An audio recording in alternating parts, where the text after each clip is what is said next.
Look, I opened this jar of rotten baby food, and well, a butterfly came out. Like Okay. wrestling with an alligator while snorting cocaine. I did some crazy stuff and it's like So true they're stuff. arrested for both, or are you allowed to wrestle alligators I legally? mean,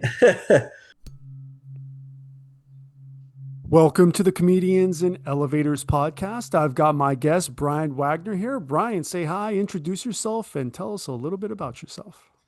hey, so yeah,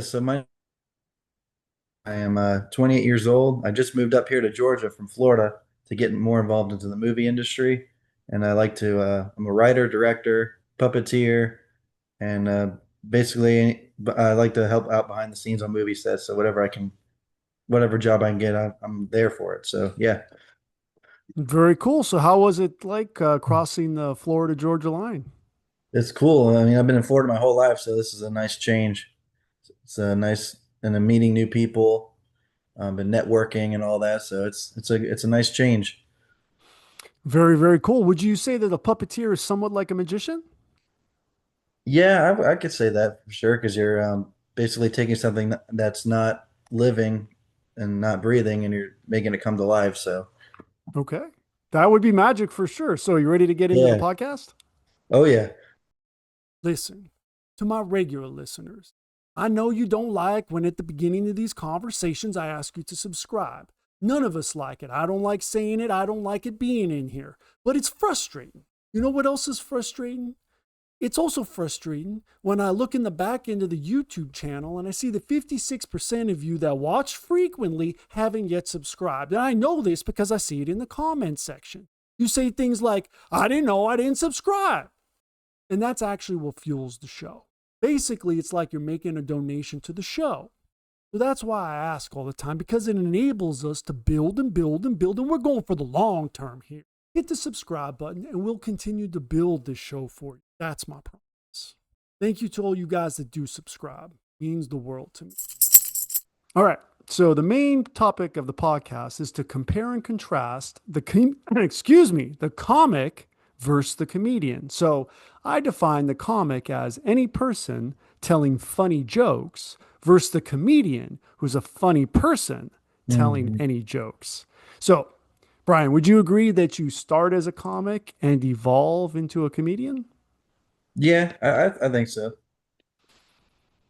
Okay, very cool. So, first question, the role of persona in comedy. How much of the comedian's voice is a character versus their real self? Um, well. I feel like for a comedian, it's really their personality that just comes out, especially when they're performing and all that. So I think it's really just them that they're just, you know, meant to be born to be funny. They're just like that. And then they come up with Uh, their own material and that comes from inside of them. So, so, born to be funny. So, you don't think you can learn it?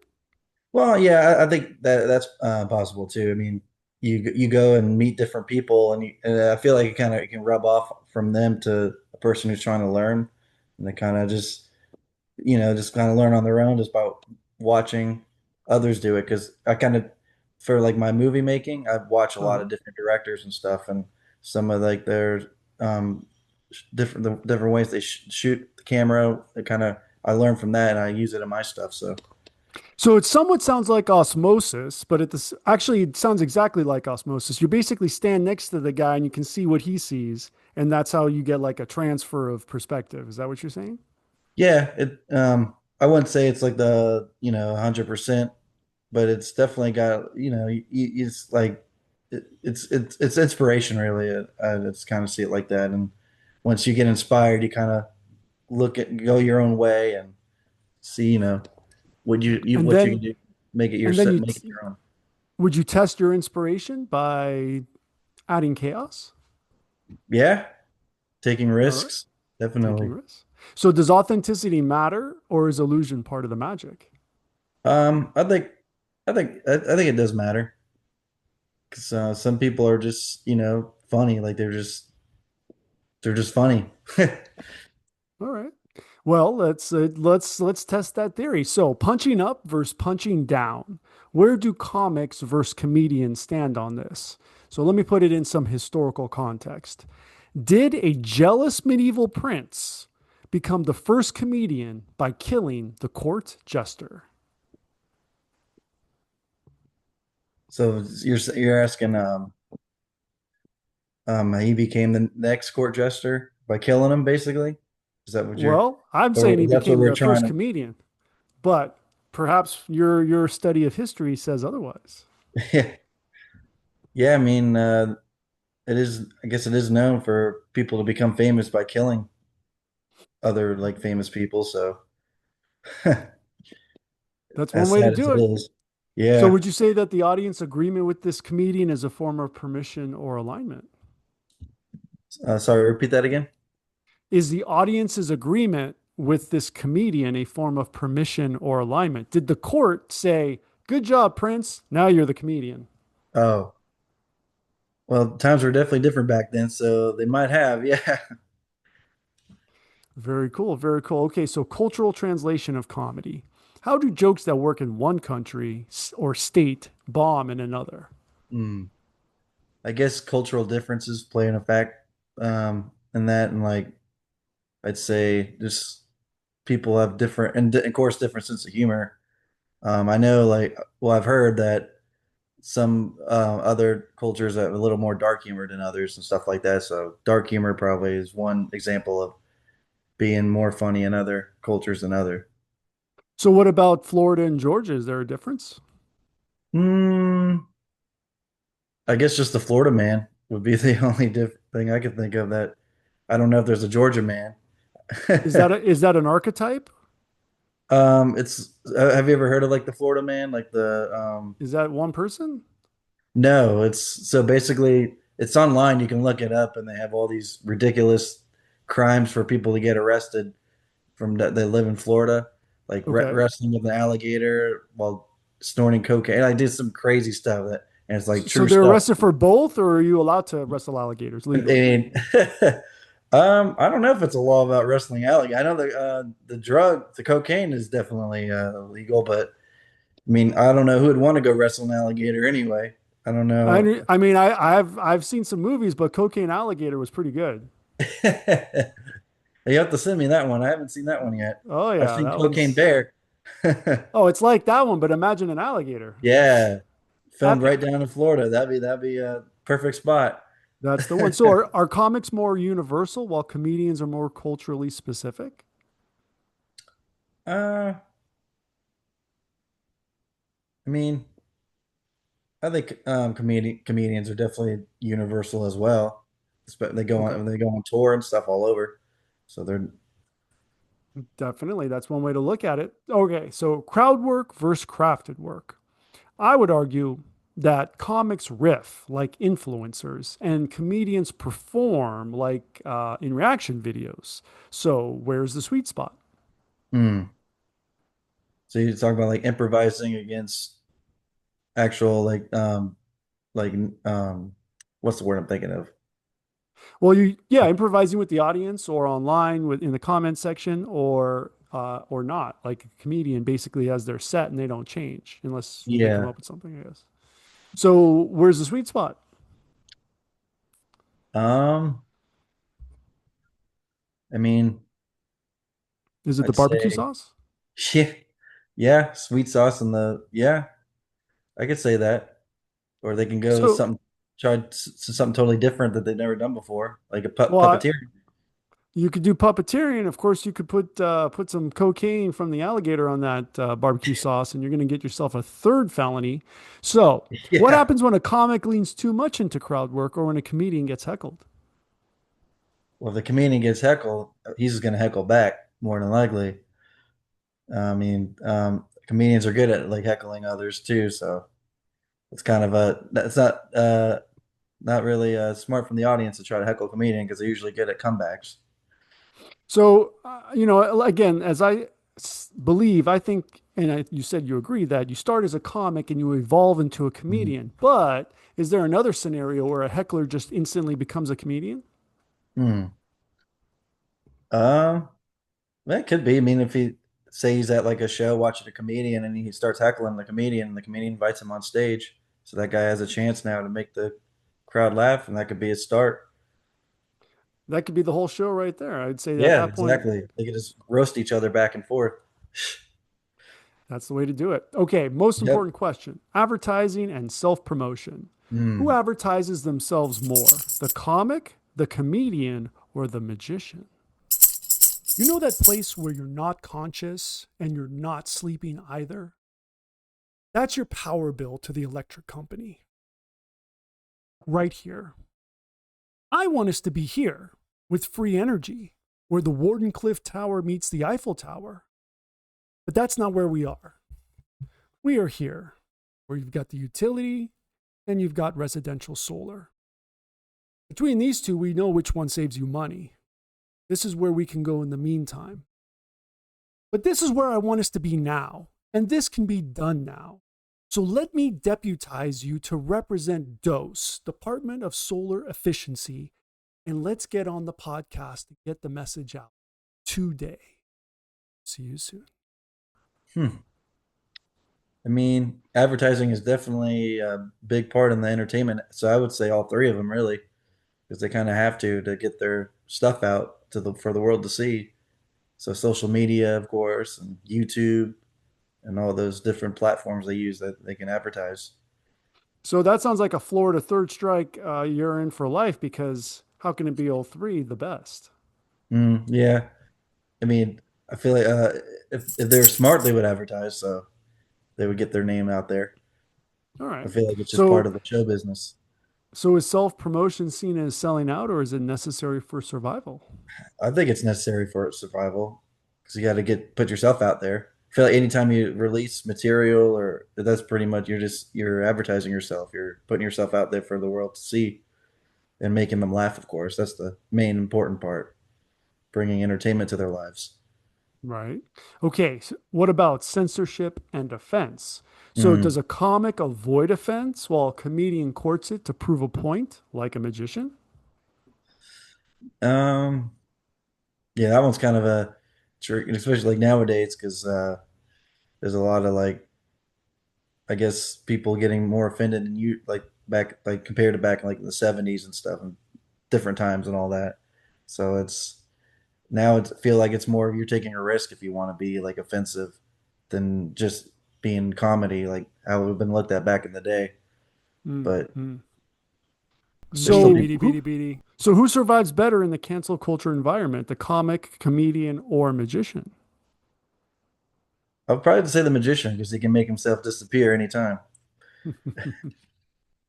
But is he really surviving if he just disappears?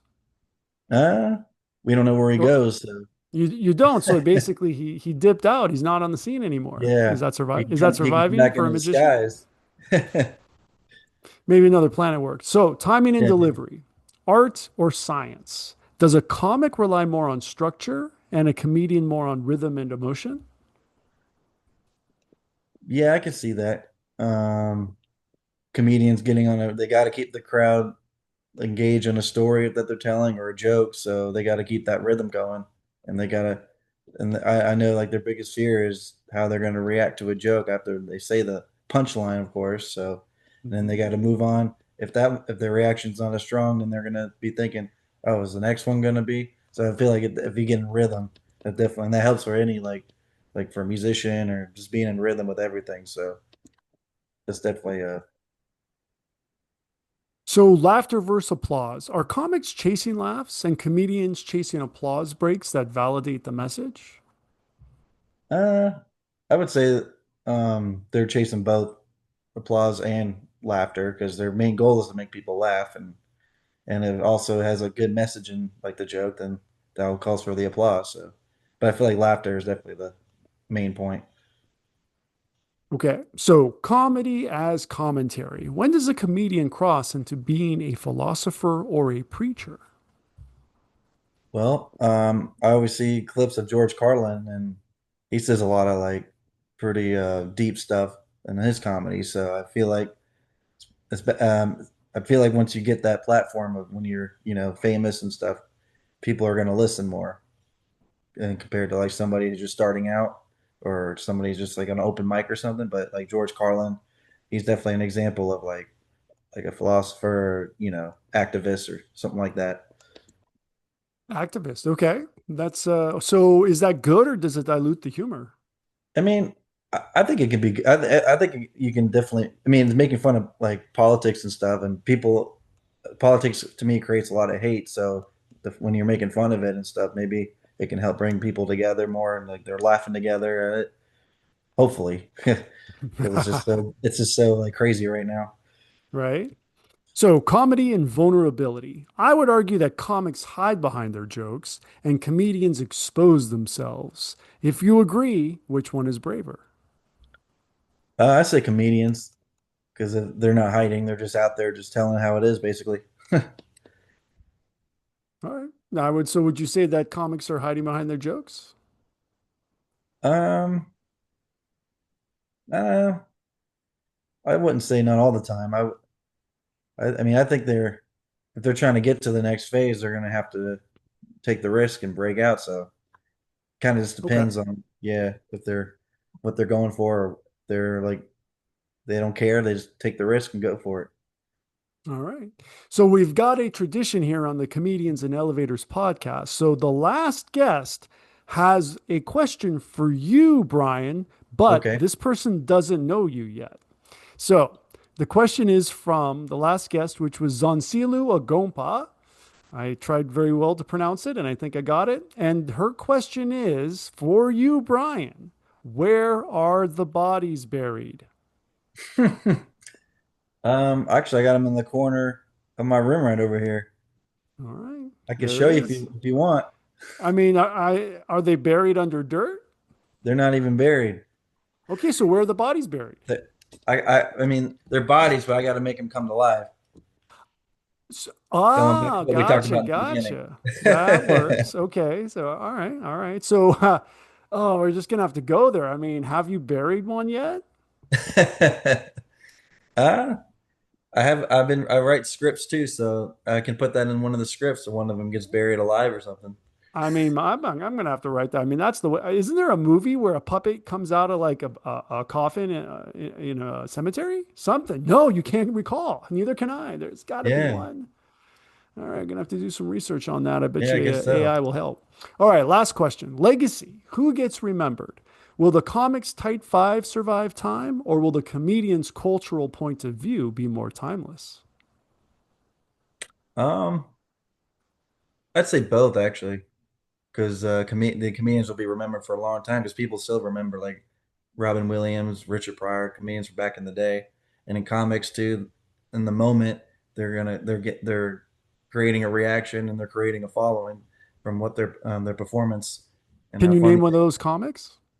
Um, I can't remember one. I met one at an improvise in Daytona. I used to live in Daytona, when in Mhm. Florida, but they had like an improvised theater there, and I remember one that was touring around like the states and stuff. I can't recall his name right now off the top of my head. I have him on my Facebook though. So doesn't that kind of Uh, help to answer the question yeah, that's who true. gets Yeah, remembered?